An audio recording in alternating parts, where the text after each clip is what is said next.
এইমাত্র পাওয়া আবহাওয়া দপ্তর থেকে আজকে সবচেয়ে গুরুত্বপূর্ণ খবর। আজ থেকে জেলায় জেলায় ঝড় বৃষ্টির সম্ভাবনা। বাংলাদেশে কালবৈশাখীর আশঙ্কা। ইতিমধ্যে 5টি জেলায় সতর্কতা জারি করা হয়েছে।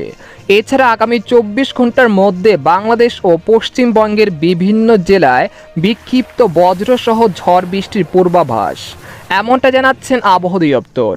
আজ ও আগামীকাল কোন কোন জেলায় এই ঝড় বৃষ্টি হতে পারে এই বিষয়ে কি বলছে আজকের আবহাওয়া রিপোর্টে জানিয়ে দিব। সম্পূর্ণ বিস্তারিত ভিডিওদের সঙ্গে থাকুন। আর সবার আগে সবার প্রথম সঠিক আবহাওয়ার খবর জানতে আমাদের চ্যানেলটিকে সাবস্ক্রাইব করে রাখুন। এবার জেনে নিন এক নজরে সকাল থেকে আবহাওয়ার পরিবর্তন। গত কয়েকদিন ধরে চলমান তাপপ্রবাহ আজ থেকে বিদায় নিয়েছে। সেই সাথে দেখা মিলছে দফায় দফায় মেঘ বৃষ্টির। এর যেন প্রকৃতির মাঝে ফিরেছে ছন্দময় বর্ষার বৃষ্টি। এই অবস্থায় আবহাওয়ার পূর্বাভাস বলছে আগামী 24 ঘন্টার মধ্যে বাংলাদেশ ও পশ্চিমবঙ্গের বিভিন্ন জেলায় বিক্ষিপ্ত বজ্রবিদ্যুৎ সহ কালবৈশাখী ঝড় ও ভারী বৃষ্টিপাত হতে পারে বলে সতর্কতা করছেন আবহাওয়াবিদরা। এদিকে আজ দেশের বিভিন্ন অঞ্চলের আকাশ আংশিক মেঘলা থেকে মেঘলা থাকতে পারে।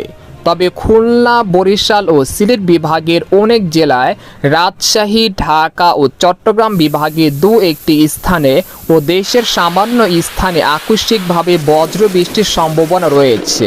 সেই সাথে কোথাও কোথাও ঘন্টায় সর্বোচ্চ 80 কিলোমিটার বেগে দমকা বা ঝড়ো হাওয়া বয়ে যেতে পারে। এদিকে আজ দেশের 8 বিভাগেই ঝড় বৃষ্টি হতে পারে।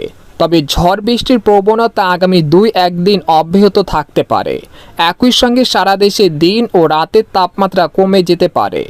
এরপর ঈদের দিন থেকে তাপমাত্রা ফের বাড়তে পারে। তবে ঈদ যাত্রার মানুষের জন্য এই বৃষ্টি কিছুটা ভোগান্তি হতে পারে। গতকাল দেশের বিভিন্ন অঞ্চলে বয়ে গেছে মাঝারি থেকে তীব্র তাপপ্রবাহ। এ সময় সর্বোচ্চ তাপমাত্রা 40.2 ডিগ্রি সেলসিয়াস ছিল চুয়াডাঙ্গায়। এদিকে আলিপুর আবহাওয়া দপ্তর জানিয়েছেন আগামী 24 ঘন্টায় পুরুলিয়া, বাঁকুড়া, পশ্চিম মেদিনীপুর, ঝাড়গ্রাম, বীরভূম, মুর্শিদাবাদ, পূর্ব ও পশ্চিম বর্ধমান জেলাতে আজ এবং আগামীকাল ঝড় বৃষ্টির সম্ভাবনা রয়েছে। এছাড়া উত্তরবঙ্গের দার্জিলিং, জলপাইগুড়ি, কালিম্পং ও আলিপুরদুয়ারে কোনো কোনো জায়গায় বজ্রবিদ্যুৎ সহ হালকা বৃষ্টি হতে পারে।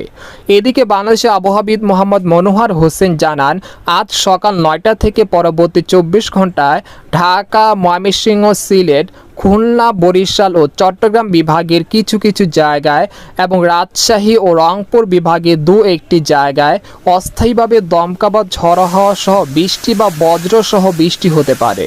সেই সাথে কোথাও কোথাও বিক্ষিপ্তভাবে শিলাবৃষ্টি হতে পারে। এই সময় সারা দেশে দিনের তাপমাত্রা 2 থেকে 3 ডিগ্রি সেলসিয়াস হ্রাস পেতে পারে এবং রাতের তাপমাত্রা সামান্য হ্রাস পেতে পারে। সর্বশেষ একটি কথা, এখানে শুধু পূর্বাভাস দেওয়া হয়েছে। মেঘ বৃষ্টি কখন হবে এ বিষয়ে মহান আল্লাহ তাআলা ভালো জানেন।